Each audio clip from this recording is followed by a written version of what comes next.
Hello guys, आज हम class 10th exercise 1.3 का most expected question in board exam को डिस्कस करेंगे। अगर आप इसको इस तरीके से रिप्रेजेंट करेंगे तो आप 3 आउट ऑफ 3 स्कोर कर सकते हैं। तो हम स्टार्ट करते हैं। क्वेश्चन हमारे पास क्या आता है, prove that √3 is an irrational number. आपके पास √3 आए, √5 आए, √11 आए, कुछ भी आए तो इस तरीके का एक क्वेश्चन हमें मिलेगा, prove that √3 is an irrational number. Late us assume that √3 is a rational number. इसको हम कॉन्ट्रडिक्शन मेथड से करेंगे, यानी अपोजिट मान के चलेंगे। तो हमने क्या लिखा, let us assume that √3 is a rational number. हमें इरेशनल प्रूव करना है, इसको हम अपोजिट लेके चलते हैं। So we can write it in the form of p by q where q not equal to 0। इसका मतलब अगर हमने इसको रेशनल नंबर लिया है तो हम इसको p बाई क्यू के फॉर्म में लिख सकते हैं, क्योंकि रेशनल नंबर हमारे पास क्या होते हैं, which are written in p by q form. तो हमने लिखा so we can write it in the form of p by q, और वेयर क्यू हमारे पास क्या होता है, नॉट इक्वल टू 0। तो अगर √3 हमारे पास रेशनल नंबर है तो हमने वही लिखा, इसीलिए √3 is equal to p by q, इसको हमने फर्स्ट नाम ले लिया। तो p बाई क्यू कैसे लिया हमने, p बाई क्यू आर को प्राइम। पी एंड क्यू हमारे पास क्या है, को प्राइम है। को प्राइम हमारे पास क्या होता है, देखो, जिन दो नंबर का HCF 1 होता है वो नंबर कैसे होते हैं, को प्राइम। यानी हम ये भी बोल सकते हैं, जैसे अगर आप इसको अच्छे से एक्सप्लेन करें, यहाँ आप लिखेंगे p and q are coprime and q not equal to 0।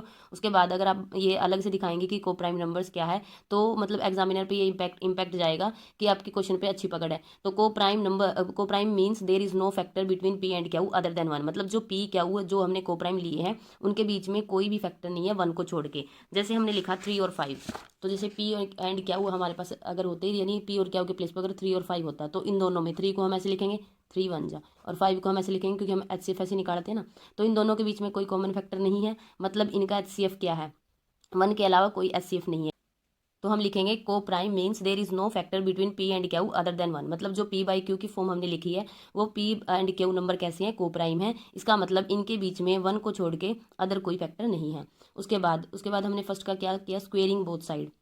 First का क्या हमने, स्क्वेयरिंग, जो फर्स्ट हमारे पास चल रही है उसका क्या, squaring both side we have. तो हमारे पास क्या आएगा, स्क्वेयरिंग करेंगे तो √3 का होल स्क्वायर और p by q equals to p by q का होल स्क्वायर। तो हमने लिखा √3 का होल स्क्वायर हमारे पास क्या आएगा, √3 का होल स्क्वायर। तो √3 का होल स्क्वायर, स्क्वायर से हमारे पास रूट चला जाएगा, यानी 3, और p का स्क्वायर अलग और क्यू का स्क्वायर अलग, अलग अलग खोल दिया हमने स्क्वायर। तो उसके बाद by cross multiplication method, cross multiplication से हमारे पास क्या हो जाएगा, क्यू स्क्वायर इस साइड शिफ्ट हो जाएगा, 3 यहाँ आ जाएगा, 1 इससे मल्टीप्लाई हो जाएगा। तो यहाँ आया हमारे पास क्या, स्क्वायर यहाँ आ गया। उसके बाद p स्क्वायर नीचे आ जाएगा, p स्क्वायर बाई 3। तो q square is equal to p square by 3। इसको हमने सेकंड नाम लिया। अब सेकंड से हम क्या कंक्लूड कर रहे हैं, सेकंड से हमारे पास क्या दिख रहा है कि 3 है वो किसको डिवाइड कर रहे हैं, p स्क्वायर को। या तो हम ये बोलें कि p square is divisible by 3। मतलब ये हमारे पास क्या है, p स्क्वायर बाई 3। इसको अगर हम इंग्लिश में रिप्रेजेंट करेंगे, अगर बोलेंगे तो क्या बोलेंगे, तो p square is divisible by 3, क्योंकि इसको डिवाइड कर रहा है। तो हमने वही लिखा। तो फ्रॉम सेकंड से हमने क्या कंक्लूड किया, देखो, फ्रॉम सेकंड से हम कंक्लूड करेंगे, फ्रॉम सेकंड से कंक्लूड किया p square is divisible by 3। ठीक है, तो हमने लिखा p square is divisible by 3। ठीक है, या फिर 3 इसको डिवाइड कर रहा है, या 3 डिवाइड्स p स्क्वायर, या फिर p square is divisible by 3, दोनों ही बातें ठीक है।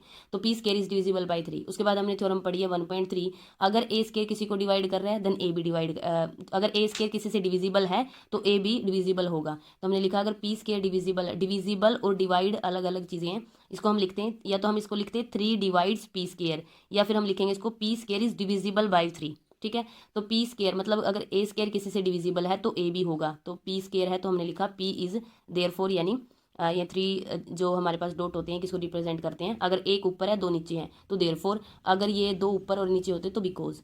तो p स्क्वायर इज ऑल्सो, सो हमने लिखा p square is also divisible by 3। ये हमारे पास इसका हमने थर्ड नाम ले लिया। उसके बाद नाउ, अब देखो p अगर 3 से डिविजिबल है तो p is equal to 3c होगा कुछ ना कुछ। क्यों, देखो, p is equal to 3c हमने कैसे लिया, हमने लिखा था कि p is also divisible by 3।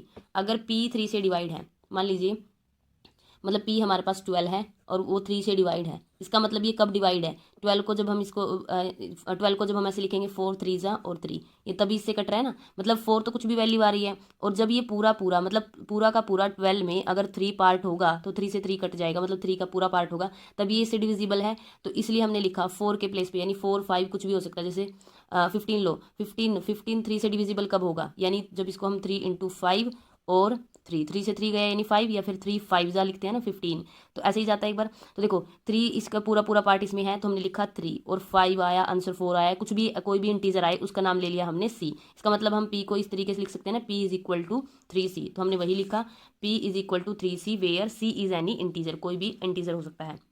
Put it in second, अगर हम इसको सेकंड में रखें तो वी हैव, हमारे पास क्या आएगा, सेकंड हमारे पास क्या चल रही थी जो हमने क्रॉस मल्टीप्लिकेशन मेथड से निकाली थी।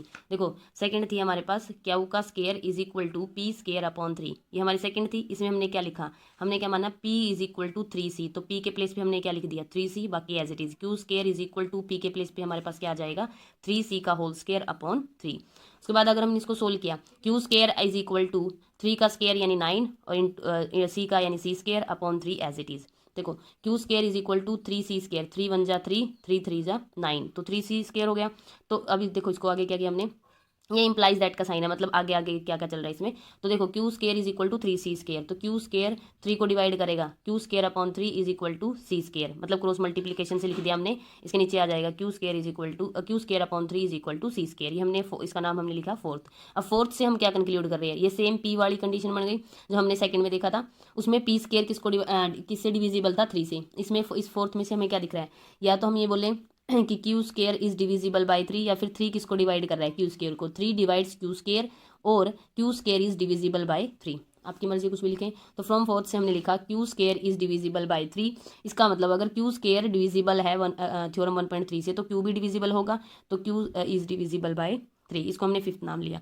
देखो फ्रॉम थर्ड एंड फिफ्थ से हम क्या कंक्लूड कर रहे हैं, थर्ड हमने किसका नाम दिया था, थर्ड देखो p is also divisible by 3, ये हमारी थर्ड थी, p is also divisible by 3 और क्यू इज डिविजिबल बाय 3, ये हमारी फिफ्थ है। तो थर्ड और फिफ्थ से हमें क्या पता लग रहा है कि p भी डिविजिबल है 3 से और q भी डिविजिबल है।